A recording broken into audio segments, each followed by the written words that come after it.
বাংলায় ক্ষমতায় এসেই 21শে জুলাই কি হয়েছিল তা প্রকাশ্যে আনতে কমিটি গঠন করেছিল তৎকালীন তৃণমূল সরকার, কিন্তু 15 বছরেও রিপোর্ট প্রকাশ্যে আসেনি। বিধানসভায় সেই রিপোর্ট পেশ করেন বর্তমান মুখ্যমন্ত্রী শুভেন্দু অধিকারী। মনীশ গুপ্তকে বাঁচাতেই কমিশনকে প্রয়োজনীয় তথ্য সরবরাহ করেননি মমতা বন্দ্যোপাধ্যায়। রিপোর্ট পেশ করে বিস্ফোরক অভিযোগ শুভেন্দুর। এই রিপোর্টের উপর বিধানসভায় 1 ঘন্টার আলোচনা চাইল কালীঘাট তৃণমূল।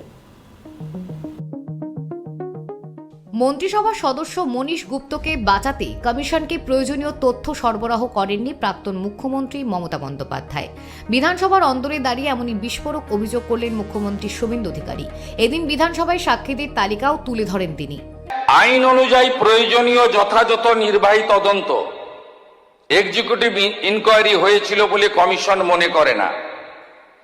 সম্পূর্ণ নির্বাহী তদন্ত প্রক্রিয়াটি ন্যায্য, যথাযথ, সরল বিশ্বাসে সম্পন্ন হয়েছে বলে প্রতীয়মান হয় না। নির্বাহী তদন্তের রিপোর্ট এবং সংশ্লিষ্ট অন্যান্য রিপোর্টের অনুপস্থিতি বিচার বিভাগীয় পর্যালোচনার আওতার বাইরে চলে গেছে। ফলে পুলিশি গুলিচালনার যথার্থতা প্রমাণিত হয় না। তৎকালীন পুলিশ কমিশনার তুষারকান্তি তালুকদারের রিপোর্ট আধিকারিকদের বিবৃতির সঙ্গে যথেষ্ট অসামঞ্জস্যপূর্ণ।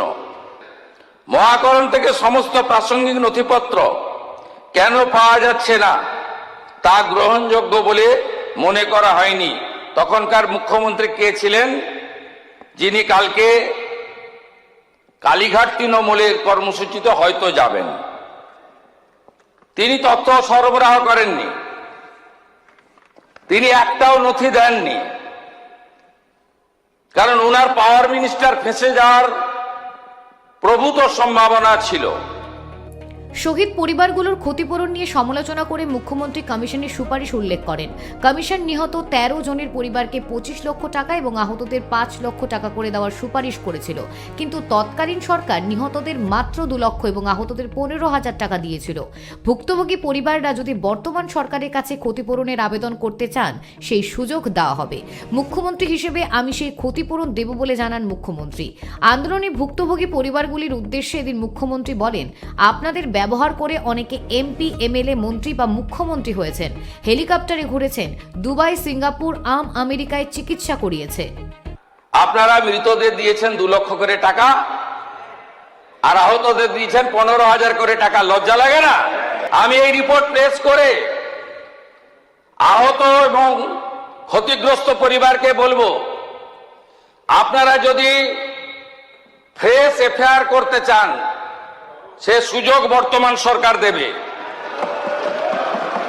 আপনারা যদি কমিশনের সুপারিশ মতো ক্ষতিপূরণ বর্তমান সরকারের কাছে চান, মুখ্যমন্ত্রী রিলিফ ফান্ড থেকে আমি সেই ক্ষতিপূরণ দেব। বিধানসভার টেবিলে আসা উচিত এবং আপনারা যা যা ধ্বংস এখানে করে গেছেন, এটা পশ্চিমবঙ্গের লোককে জানানোর দায়িত্ব আমাদের সকলের। আমরা সে কাজটা করব এবং আমি আরেকবার 21শে জুলাই আন্দোলনে যারা দেহ রেখেছেন, মারা গেছেন, তাদের বিদেহী আত্মাকে প্রণাম করে আহতদের প্রতি সমবেদনা জ্ঞাপন করে মুখ্যমন্ত্রীর রিপোর্টের প্রেক্ষিতে বিধানসভায় 1 ঘন্টার পূর্ণাঙ্গ আলোচনার দাবি জানিয়েছে কালীঘাট তৃণমূল।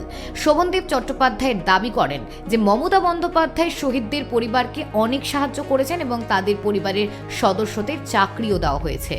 আজকে যে রিপোর্টটা উনি করলেন 21শে জুলাইয়ের উপরেতে, শুভেন্দু অধিকারী, হ্যাঁ, যেটা করলেন, সেই রিপোর্টটার উপরে একটা আলোচনা চাইছিলাম। 1 ঘন্টার আলোচনা হতো, ওরাও বলতেন, আমরাও বলতাম।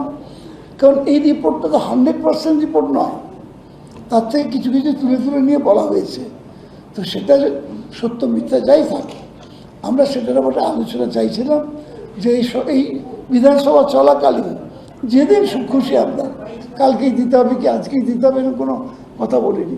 যেদিন আপনার মনে হয় আপনি এই বিধানসভা চলতে চলতে যে কোনো একদিন সময় দিন আমাদের আলোচনা করার জন্য, কিন্তু সেটা উনি দিলেন না। এটাকে বিএ কমিটিতে পাঠিয়ে দিলেন। সম্ভবত আর বিএ কমিটি হবে বলে আমার মনে হয় না। সেই সময় একটা ফান্ড তৈরি করা হয়েছিল এবং সেই ফান্ড থেকেও আলাদা করে, সরকারিভাবে না, সেটা আলাদা করে টাকা দেওয়া হয়েছিল। এক, প্রত্যেকটি পরিবারকে, যত কোনো মানুষ মারা গেছে যেসব বাড়িতে, প্রত্যেকটি পরিবারকে চাকরি দেওয়া হয়েছিল। 21শে জুলাই মমতা বন্দ্যোপাধ্যায়ের কাছে আবেগের দিন, তাই বাংলার ক্ষমতায় এসেই 1993 সালে 21শে জুলাই কি হয়েছিল তা প্রকাশ্যে আনতে কমিটি গঠন করেছিল তৎকালীন তৃণমূল সরকার, কিন্তু 15 বছরও রিপোর্ট প্রকাশ্যে আসেনি। সোমবার 33তম 21শে জুলাইয়ের প্রাক্কালে নিয়ম মেনে বিধানসভায় প্রাক্তন বিচারপতি সুশান্ত চট্টোপাধ্যায়ের কমিশনের সেই রিপোর্ট প্রকাশ করলেন মুখ্যমন্ত্রী শুভেন্দু অধিকারী। ক্যামেরায় সূর্যশঙ্কর অধিকারী ও বরুণ ভান্ডারের সঙ্গে ত্রয়ন চক্রবর্তী ও দেবযানী সরকারের রিপোর্ট, KTV বাংলা।